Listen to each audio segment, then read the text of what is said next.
Sinira at pilit binuksan ng mga nagkikilos protesta ang barikada ng mga pulis sa Recto sa Maynila. Nagkaroon pa ng girian at tulakan. Nasa frontline ng balitang yan, si Gerard de la Peña.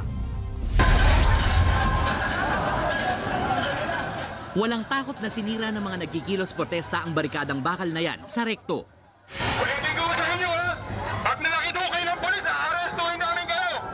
Ang mga sumunod na eksena, girian at tulakan sa pagitan ng dalawang hanay na parehong may ipinaglalaban.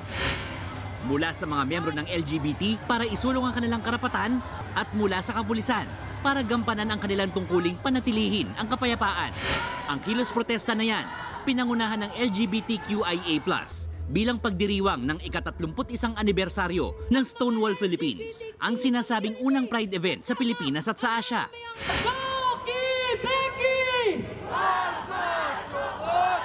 Panawagan nila, agarang ipasa ang Sexual Orientation, Gender Identity and Gender Expression o SOGI Equality Bill. Mabigyan na ng pansin ang usapan hinggil sa marriage equality at syempre ang mga basic na karapatan ng LGBT community. Una silang nagtipon sa Moraita at plano sanang magtungo pa Menjola. Pero sa Recto pa lang, hinarang na sila ng barikada ng pulisya. Dito nagsimula ang komosyon ng mga otoridad at ng militanteng grupo. Nakalaunay natigil din matapos ang maayos na usapan ng mga lider ng grupo at ng Manila Police. Sa kalmadong harapan, pumasok na si Gabriela Shilang, isang militant drug artist. Sumayaw siya sa harap ng mga pulis at ng mga nagkikilos protesta.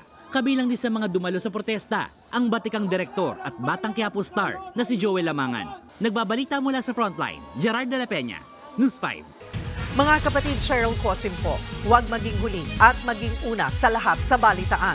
Para sa tuloy-tuloy na talakayan sa Frontline, mag-follow at mag-subscribe sa social media pages ng News 5.